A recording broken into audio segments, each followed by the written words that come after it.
Thank you very much for that kind introduction. I'm going to talk about U.S.-China trade and give some examples of what is going on currently. China and the United States are the world's two largest economies and major trading partners.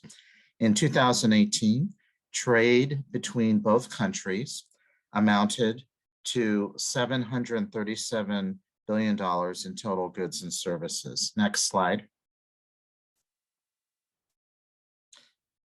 In 2020, trade between both countries amounted to $615 billion in total goods and services. And in 2021, trade between both the US and China amounted to $657 billion in total goods and services. China is the US's third largest export market and the largest import provider. The US exported almost 180 billion and imported 558 billion, generating a deficit of $379 billion. There's recently been a rise in tensions between both parties on various fronts, including the technology industry, supply chain disruptions, as well as the tariff wars. Also, we know that the coronavirus global pandemic has disrupted economic activity worldwide. After a rocky first half of 2022, particularly for China's economy, the value of goods traded between the US and China increased year over year during July 2022, particularly in China, where they enacted the lockdown policy. As you can see from the slide, 2022, US trade in goods with China exports were 96,819.6. Imports were 368,755.3, leaving a negative balance of 271,935.6. In 2021, US trade in goods with China, the total exports were 151,442.2. Imports were 504,935.4, leaving a negative balance of 353,493.2. And finally, in 2020, US trade in goods with China, the total was 124,543.8. Imports were 432,683.4, leaving a negative balance of 308,193.5. All figures are in millions of US dollars on a nominal basis, not seasonally adjusted unless otherwise specified. The table reflects only those months for which there was trade. Most recently, next slide, thank you. Most recently, the US administration announced that two popular Chinese-owned software applications, TikTok and WeChat, could no longer be downloaded from US app stores starting on September 20th of 2020. More specifically, WeChat could no longer transfer funds or share network traffic with other US apps and software. The same restrictions were to later apply to TikTok on November 12th, 2020, unless its ownership was transferred to a US company. TikTok, which is used by 100 million US users and accounted for at least 39 million in revenue in 2019, came under the administration's scrutiny, largely because it is owned by a Chinese company called ByteDance, which raises national security concerns. This is why President Trump insisted,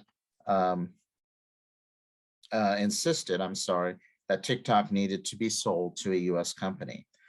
The Trump administration claimed that the Chinese government could access data collected by the app, including the user location, search history, and the type of device being used. TikTok denied that it shares its data with the Chinese government, and confidential CIA investigation also reportedly found there was no evidence that the Chinese government was accessing the data. However, the report found that the Chinese authorities could potentially access the data through the app, which is why the Department of Defense and the Senate took measures against the usage of TikTok on their employees' work devices. Additionally, there are concerns that Chinese companies couldn't be forced to hand over data to the Chinese government if they are deemed to be involved in espionage based on the 2017 National Intelligence Law. According to people familiar with this matter, ByteDance recently reached an agreement with Oracle to hand over TikTok's operations and data management to Oracle. This cross-border transaction deal typically needs approval from both the US and Chinese government because it could be considered a restricted outbound direct investment of technology. An approval may mean that TikTok will be allowed to continue its operation in the US. But currently, it's unclear how the current administration plans to enforce the ban on both apps. The government could order Apple and Google, which largely dominate the US software market, to remove these apps from their app stores. Both companies have taken similar actions in the past as response to government orders. Additionally, some experts point out that the newly issued regulations have issues. Daniel Castro, Vice President of the Information Technology and Innovation Foundation, explained that the actions announced, quote, "The actions announced today put consumers at risk by cutting them off from software updates, including necessary security updates." So far, the Chinese government and major US tech companies have not released statements on this issue. Next slide. Okay. In the backdrop of this dispute is the coronavirus pandemic, which has taken hundreds of millions of lives and disrupted a significant portion of economic activity in both countries. In early 2018, Huawei's planned smartphone launch in the US had failed. US regulators cited concerns about the company facilitating Chinese spying and put Huawei into the blacklist. By mid-2019, Huawei's supply chain for computer parts and software was under siege, and several governments around the world threatened to ban its 5G network equipment. Meng Wanzhou, chief financial officer of Huawei, was detained on fraud charges in December 2018 at the request of the US. On September 24th, 2021, the Department of Justice under President Joe Biden announced it had suspended its charges and withdrew the extradition request. Next slide. In the backdrop of this dispute, as I said, is the coronavirus global pandemic that's taken hundreds of millions of lives, disrupted a significant portion of economic activity in both countries. When the outbreak began to spread at the end of January 2020, many business regions in China were forced to extend their Lunar New Year holidays to mid-February, delaying business operations. These regions accounted for more than 80% of national GDP and 90% of Chinese exports. As travel restrictions were imposed across the country, workers also had trouble transporting themselves to businesses, which created labor shortages. These disruptions led to a significant decline in production, where by February 2020, industrial output in China dropped 13.5%, reaching a low point that surpassed the 2008 financial crisis. An American Chamber of Commerce survey showed that half of the 119 member companies operating in China had revenue declines of 10% or greater. The effect of the outbreak in China, we know the GDP in China was $17,734.6 billion in US dollars in 2021, with 8.1% growth from 2020. But because of the strict lockdown policy in 2022, its GDP decreased, quite a bit in 2022. Next slide. Okay. And there was a drop in Chinese manufacturing. The change of industrial production in China dropped from August 2020 to August 2022. So an American Chamber of Commerce survey showed that half of the 119 member US companies operating in China had revenue declines of 10% or greater. Chinese exports to the US dropped by as much as 50% between January and March of 2020. This had significant implications for US industries that relied on China for supplies, including electronics, automotive, pharmaceuticals, medical equipment, and everyday consumer goods. For instance, auto manufacturers in the US reduced production because they faced a 19% decrease in imported auto parts from China between January and February. Next slide. China's GDP shrank by 6.8% in the first quarter of 2020, breaking almost a 30-year growth trend where it hovered at around 6%. Chinese foreign investment in the US also halted in the first quarter of 2020. As you can see with China's foreign trade, exports rose 18.0% in July from a year earlier, the fastest pace this year. Official customs data showed, compared with 17.9% increase in June and beating analysts' expectations for a 15.0% gain. In the first half of the year, China's total import and export value of goods was 19.8 trillion yuan, up 9.4% year on year. Outbound shipments have been one of the few bright spots for the Chinese economy in 2022, as widespread lockdowns hit businesses and consumers very hard, and the once mighty property market continues to lurch very, very slowly. Next slide. So as I said, China's GDP shrank by 6.8% in the first quarter of 2020, breaking almost a 30-year growth trend where it hovered at around 6%. Chinese foreign investment in the US also halted in the first quarter of 2020. Chinese Premier Li Keqiang announced in May 2020 that the state will forego setting a growth target for 2020, focusing instead on stimulating the economy with $500 billion worth of spending, raising the country's deficit from under 3% to 3.6% of its GDP. The stimulus was aimed to cut taxes, reduce rent, create 9 million new urban jobs, fund equipment used for combating the pandemic, and build infrastructure like 5G networks and railways. By mid-March 2020, with the coronavirus pandemic mostly under control in most parts of China, most large Chinese businesses resumed operational capacity to around 90%, while most small and medium-sized enterprises operated at around 60% capacity. Next slide. Despite foreign investment, new investment into America from overseas companies fell by almost half last year, leading to the loss of its #1 status. In contrast, UN figures show direct investment to Chinese firms actually climbed 4%, putting it #1 globally.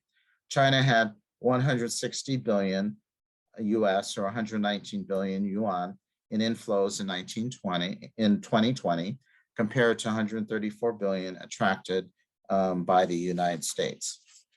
Despite disruptions caused by the coronavirus in China, little evidence suggests that US companies overseas are reshoring operations in the US. Next slide.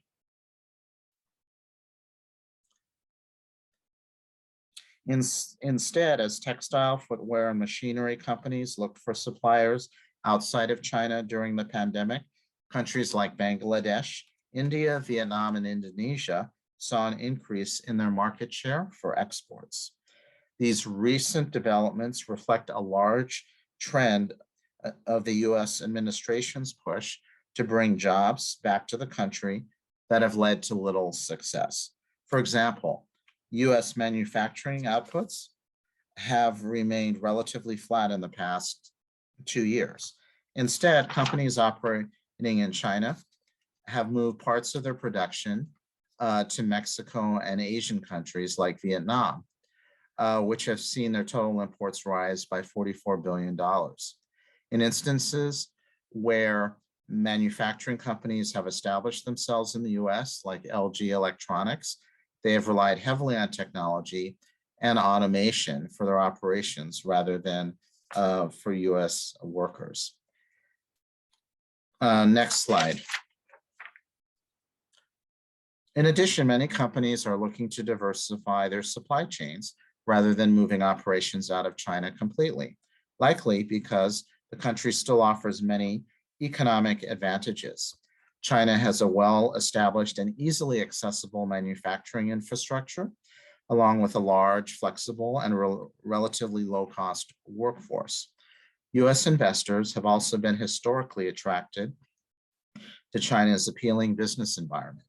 Since 2005, US foreign investment in China has remained largely consistent at around 14 billion. As firms eyed China's large consumer market and loosened regulations around foreign ownership.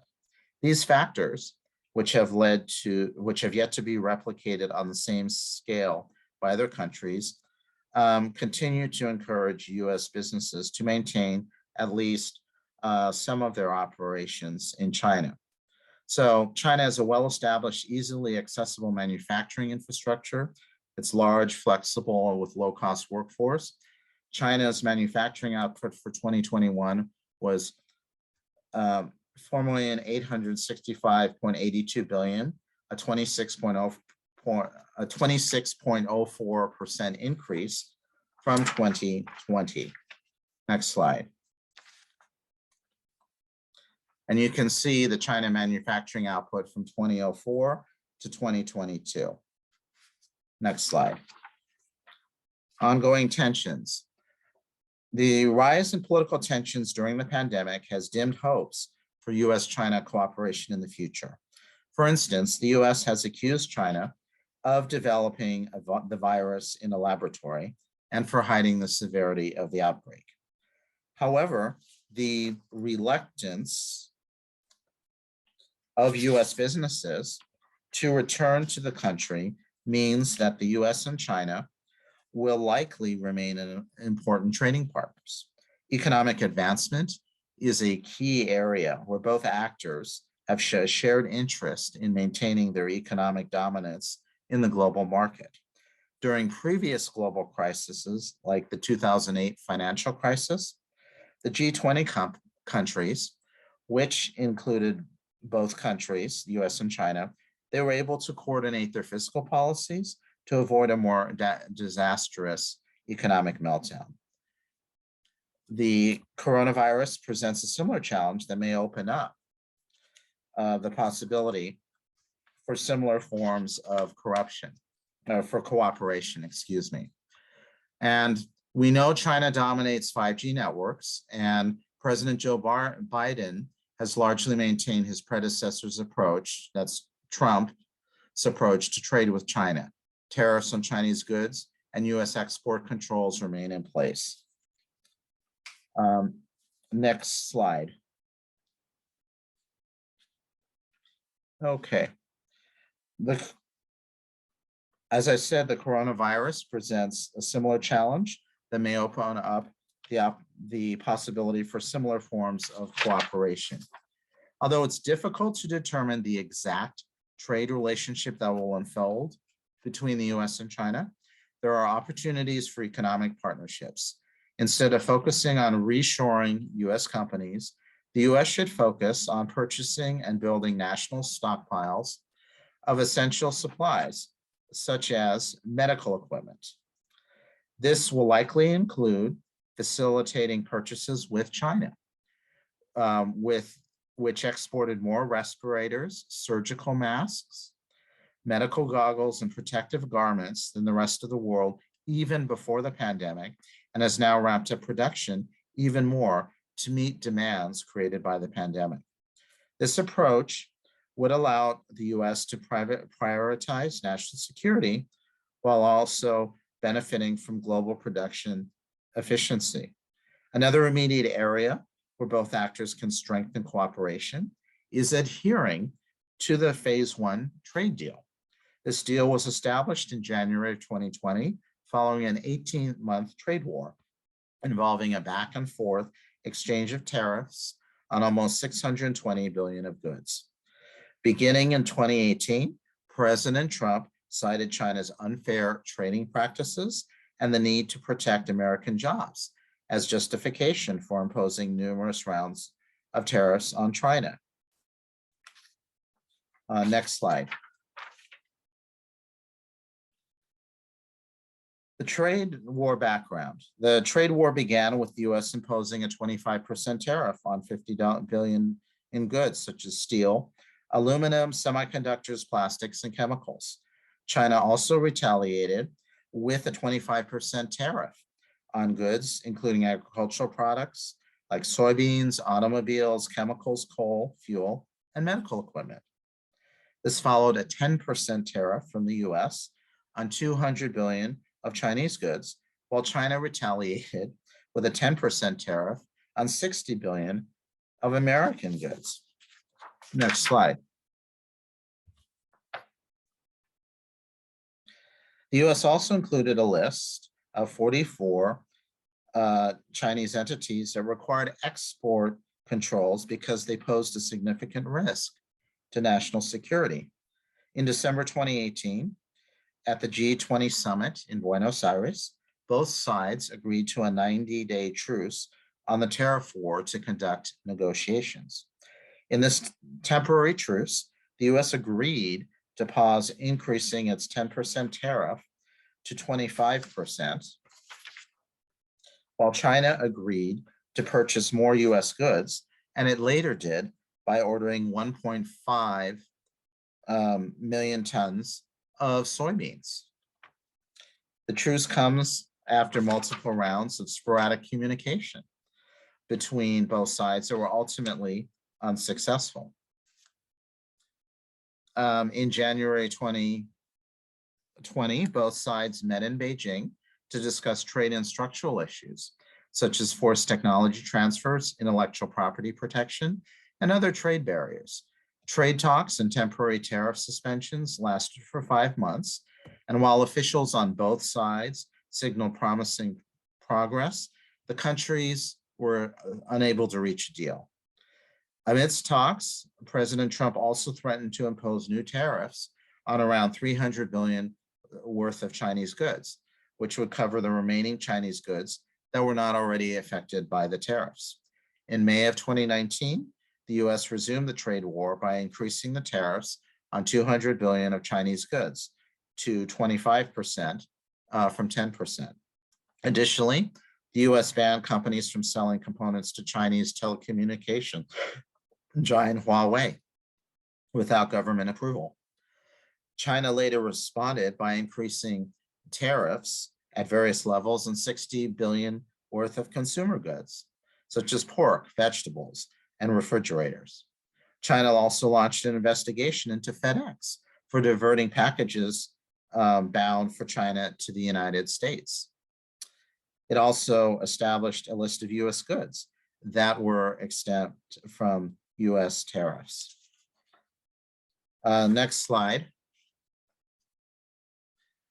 Later in June 2019, at the G20 meeting in Osaka, both countries made some concessions that halted the trade war indefinitely, unlike the first truce, which imposed a 90-day limit for negotiations. The US agreed to stop imposing new tariffs, as well as to ease restrictions on Huawei, while China agreed to purchase an unspecified amount of American goods. The US also launched an application for exempting certain Chinese goods from tariffs. Later in August 2019, the US Treasury accused China of manipulating its currency to gain an unfair trade advantage, but the announcement was later reversed. In September, the US imposed tariffs on another September 2019, the US imposed tariffs on another 125 billion of Chinese goods. That included many consumer goods, while China retaliated with tariffs on 75 billion of of American goods, including a 5% tariff on crude oil. By October 2019, negotiators announced that both sides had reached a phase one agreement and will work out the details over the next few weeks. In late 2021, Biden signed a law banning imports from China's Xinjiang region unless companies could prove that no forced labor was used. Okay, next slide. Under the phase one trade deal, the US halted an additional round of tariffs on nearly $160 billion worth of goods that were set to take effect in 2019.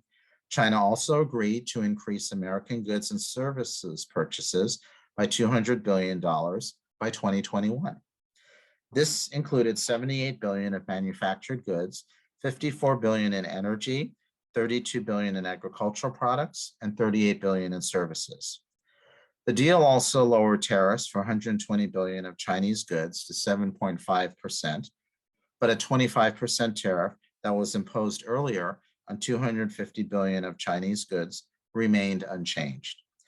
Likewise, China cut its tariffs in half for $75 billion of American goods impacted in September of 2019, like soybeans, crude oil, and meat products. It's worth noting that experts believe China's purchase target is unrealistic since it only imported 134 billion in 2017, and it'll likely be more difficult for China to keep its agreement given the disruptions that have been caused by the coronavirus. Regardless, having an agreement on the table increases the likelihood that both the US and China can cooperate and negotiate at some capacity in the future. And ultimately China bought only 58% of the US exports it committed to purchase over 2020 to 2021. US exports of covered goods and services to China over those 2 years were 290.8 billion. Okay, next slide. Given President Trump's support for the deal after White House trade advisor Peter Navarro suggested that the deal was, quote, over, end quote, the president appeared committed to maintaining economic cooperation. Likewise, US Trade Rep Robert Lighthizer reported that China had so far adhered satisfactorily to the deal. For instance, in May of 2020, China significantly increased its US meat imports by purchasing 40,200 tons when meat production in the US dropped by 30% due to the coronavirus lockdowns. More recently, a World Trade Organization ruling found that US tariffs against China on 200 billion goods imposed in 2018 was unjustified because the US failed to provide adequate evidence illustrating how China's unfair practices or trading practices benefited certain products. The panel agreed with China that the US violated international trade regulations by targeting a single country. The US administration's not challenged China's retaliatory tariffs at the WTO yet. However, the panel also urged both sides to resolve trade disputes. Next slide. By the end of June 2020, China's purchases were at only 55% of the pro rata target. They reached 59% of the year-end commitment for 2020.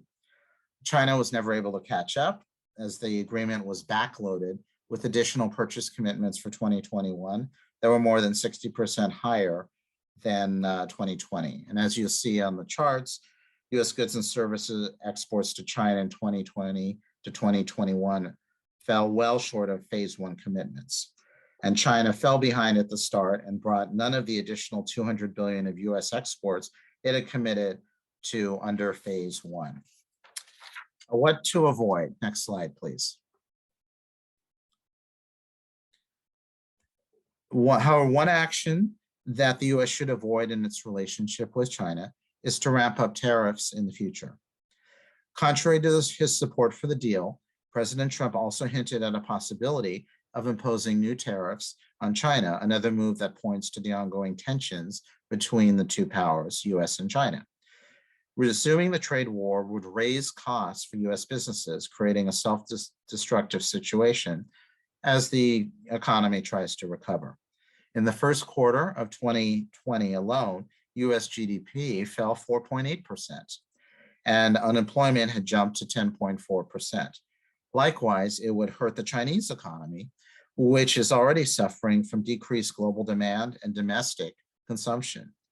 Given that tariffs would not lead to a positive outcome for either country, it would benefit the interests of both the US and China moving forward to look for opportunities to cooperate and rebound from the economic fallout of the coronavirus pandemic.